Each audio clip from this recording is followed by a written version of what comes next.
Buenos días, tardes o noches, dependiendo de cuándo estén viendo este video. Mi nombre es el Friki de la Máscara y en esta ocasión vengo a hablarles sobre por qué, en mi opinión, considero que los cómics de Ultimate Spider-Man son definitivamente de lo mejor que se ha hecho con el personaje en estos últimos años. Así que, sin más dilación, comencemos. La gran mayoría a estas alturas sabrán que la editorial Marvel Comics no estaba pasando por su mejor momento en la década de los 90, por no decir que prácticamente se encontraban al borde de la bancarrota, y entre sus muchos intentos para evitar esto, planearon revitalizar y reinventar a sus personajes más importantes para que conectaran mucho mejor con las nuevas generaciones, y para probar las aguas decidieron relanzar a su personaje más querido, así es, hablo del Cabeza de Red. En el año 1998 lo intentarían con Spider-Man Chapter 1, y el resultado fue, digamos, ¡Es una mierda! por lo que básicamente después del fracaso, los ejecutivos de la editorial se encontrarían muy escépticos ante la idea de un segundo intento de relanzamiento. Luego de muchas pláticas se le delegaría el trabajo al ese entonces escritor indie Brian Michael Bendis y al artista Mark Bagley el nuevo proyecto de la Casa de las Ideas, conocido como Ultimate Spider-Man, el cual vería la luz en el año 2000 cosechando un rotundo éxito, tanto en críticas como en ventas. Pero, ¿qué hizo que Ultimate Spider-Man diera ese gran boom entre los lectores de la época?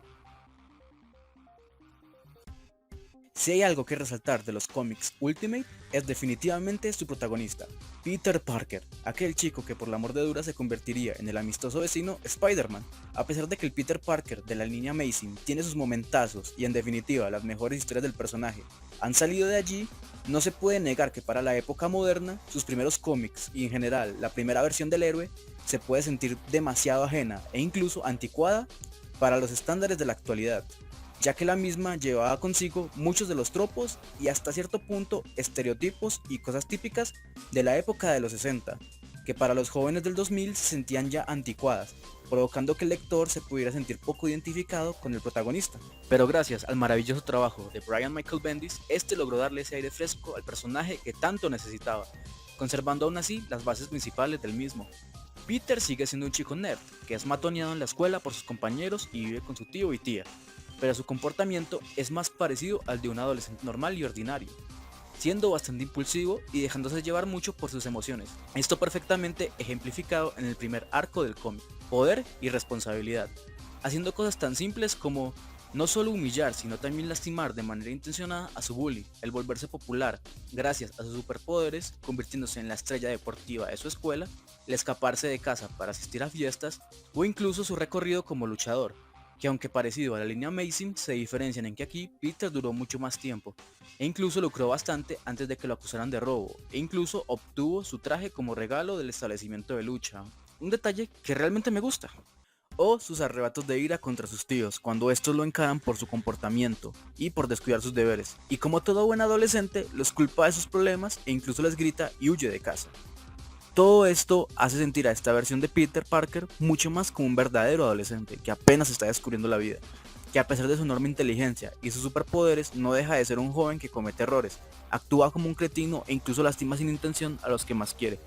Como Spider-Man tiende a tener sus momentos mostrando lo joven e inexperto que es, como su excesiva confianza al luchar contra villanos o lo canchero que puede ser en varias situaciones, a pesar de que fácilmente podrían costarle la vida, como cuando subestimó en exceso a Shocker y terminó siendo noqueado y capturado por esto. Sin contar los muchos conflictos y triángulos amorosos que tiene, que hasta fácilmente llegan a parecer telenovela, y a ser en algunos casos algo tóxico, si me lo preguntan, pero normal y común si tomamos en cuenta que es un adolescente. Pero incluso con esos defectos, este Peter Parker no deja de tener lo que hace que Spider-Man sea Spider-Man, ese sentido del deber, la justicia y la responsabilidad, la dura lección que Peter tuvo que aprender a las malas. Algo que me gusta es que en este universo la frase de la responsabilidad es dicha justamente por el tío Ben antes de la desgracia, ya que en los cómics originalmente la dichosa frase es dicha por el narrador, siendo los cómics Ultimate donde sería dicha por el tío Ben por primera vez, cosa que se repetiría en las películas de Tobey, Andrew y otras versiones del personaje como Spectacular Spider-Man, haciendo que incluso la lección que aprende Peter sea mucho más dolorosa, ya que no solo dejó escapar al responsable de la muerte de su tío, sino que no supo valorar las palabras y la enseñanza que él mismo intentó darle, cuando éste se estaba comportando como un verdadero cretino, haciendo que su transición a héroe sea mucho más orgánica, en mi opinión, a pesar de tener muchos fallos por su inmadurez. falta de experiencia o incluso por su sobreconfianza, no deja de tener los valores ni el corazón de un verdadero héroe, que aprende de sus errores, mejora y crece como persona, dotándolo de una buena complejidad y haciéndolo un personaje bastante entrañable y mucho más relacionable con nosotros los lectores. Algo que me encanta de los cómics Ultimate fueron sus reinterpretaciones, especialmente la de los villanos principales, y cómo de manera directa o indirecta tienen un lazo con Peter o Spider-Man, haciendo que se sientan justificados sus roces y luchas, incluso volviéndolas más personales o más llegadoras en mi opinión. Mis dos ejemplos favoritos son Norman Osborn y Eddie Brock. En la continuidad Amazing, ambos villanos han sido de los más representativos en cuanto a villanos de Spider-Man se habla, y sus versiones del universo Ultimate son realmente increíbles y no se quedan atrás con respecto a sus contrapartes principales. Me encanta cómo prácticamente en esta versión Spider-Man y el Duende Verde están ligados estrechamente el uno al otro, ya que la araña que muerde a Peter no es más que un experimento de Industrias Oscorp, la compañía de Norman que buscaba crear un nuevo suero del supersoldado, por medio de la Fórmula Oz. También como después del incidente Norman es el primero en enterarse de lo sucedido con Peter y sobre sus poderes. Hace que lentamente se vaya creando una conexión entre el héroe y el villano, y como poco a poco se nos va dejando ver el inevitable choque entre ambos, como Norman, encargándose de monitorear a Peter mientras trabajaba en su nueva variante de la Fórmula Oz, motivado por el fortuito accidente de la araña, intenta obtener poderes igual que Peter, haciendo que ambos en pocas palabras sean los responsables de la creación el uno del otro, haciendo que cada vez que ambos se llegan a enfrentar se puedan sentir mucho más intenso e interesante el conflicto, de esta forma mostrando y ejemplificando perfectamente cómo son la antítesis el uno del otro. Y por el otro lado tenemos a Eddie Brock. Si bien me gusta mucho la versión de los cómics Amazing, a veces el villano se puede sentir muy ajeno o incluso extraño a las historias y a la propia mitología de Spider-Man en general, en mi opinión. Si bien el concepto del simbionte alienígena es interesante, siento que ni Eddie ni el simbionte terminan de encajar del todo bien con el cabeza de Red, sintiéndose más como su propia cosa ajena al mundo de Spider-Man. Con el de la línea Ultimate es otra historia completamente diferente. Primero que todo, la relación de Eddie y Peter cambia completamente, haciendo que ellos sean amigos de la infancia e incluso sus padres eran científicos que colaboraron juntos en el pasado, estableciendo desde el inicio una conexión con Peter mucho más profunda que el Eddie de la línea Amazing no tenía, y generando una interesante dinámica entre ambos personajes que se va explorando a lo largo del arco de Venom, donde Eddie es un joven brillante, casi al nivel de Peter, pero mucho más irresponsable e incluso con comportamientos desagradables y mezquinos, generando un interesante paralelismo entre ambos. Sobre el simbionte, aquí el simbionte alienígena no es más que un traje creado por los padres de Peter y Eddie para curar el cáncer, cambiando drásticamente la historia del simbionte,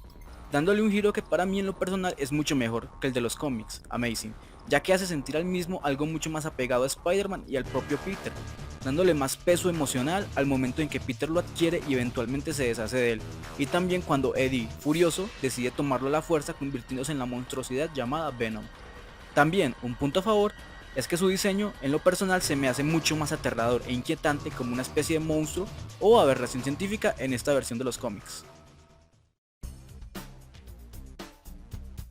Los personajes secundarios o de apoyo siempre han sido fundamentales en las historias de Spider-Man, ya que estos logran darle gran parte del impacto emocional a las historias del personaje, además de que suelen ayudar mucho en el desarrollo y desenvolvimiento de la trama, y Ultimate tiene muy buenos personajes secundarios, que en mayor o menor medida conservan algunas cosas de sus contrapartes del universo 616, aunque algunos otros tienen un cambio de 180 grados que pueden o no agradar a los lectores, para gustos, colores. Pero siento que los personajes secundarios más importantes son realmente los más trabajados y que aportan mucho a los distintos arcos del cómic, como lo son Nick Fury, que aquí toma un rol de mentor y protector de Peter, siempre estando allí para darle una mano como aliado, corregirlo e incluso yendo en su contra dependiendo de la situación, pero siempre estando allí para el joven arácnido. Luego tenemos a la tía May, que aquí es mucho más joven y enérgica que su contraparte original, y toma un rol mucho más activo en las historias de Peter, enterándose desde mucho antes de la identidad secreta del mismo como superhéroe, apoyándolo e incluso ayudando a otros héroes adolescentes como Bobby Drake o Johnny Storm,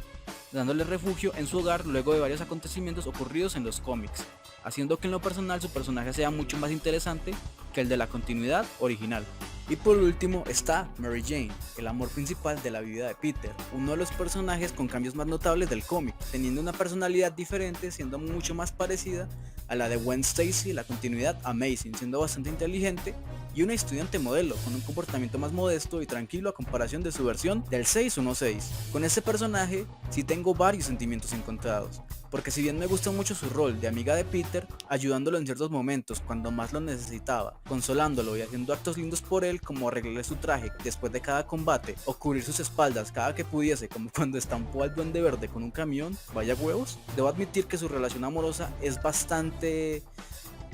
¿cómo lo digo? Me quiero cortar las pelotas. Muy desesperante. Ver cómo pasan del peleamos, nos separamos, volvemos, nos separamos, nos dejamos, volvemos y así sucesivamente,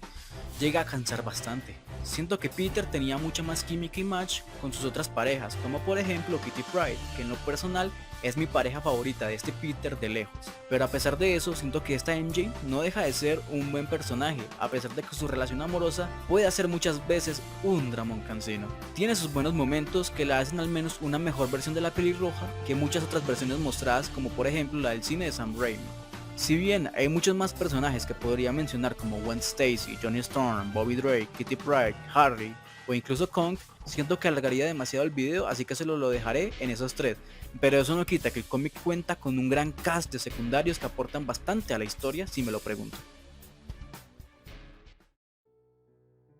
En conclusión, siento que Ultimate Spider-Man llegó en el momento justo para renovar y darle un soplo de aire fresco a los cómics e incluso a toda la franquicia de Spider-Man que tanto necesitaba, agregando cosas y detalles a la mitología del mismo, que eventualmente serían implementados en películas, series e incluso videojuegos. La importancia y repercusión de Ultimate no tiene precedentes, y a pesar de los años desde su publicación y eventual cancelación, no cabe dudas de que es un gran producto y que recomiendo de todo corazón tanto a fans como no fans del Cabeza de Red, ya que lo que lo hace tan especial sigue estando allí y si tienes una oportunidad échale un ojo que no te arrepentirás. Yo he sido el Friki de la Máscara y espero que te haya gustado mucho este video. Si es así, podrías ayudarme compartiéndolo, dándole un me gusta y suscribiéndote al canal. Así que sin más dilación me despido, un fuerte abrazo y nos vemos en la próxima.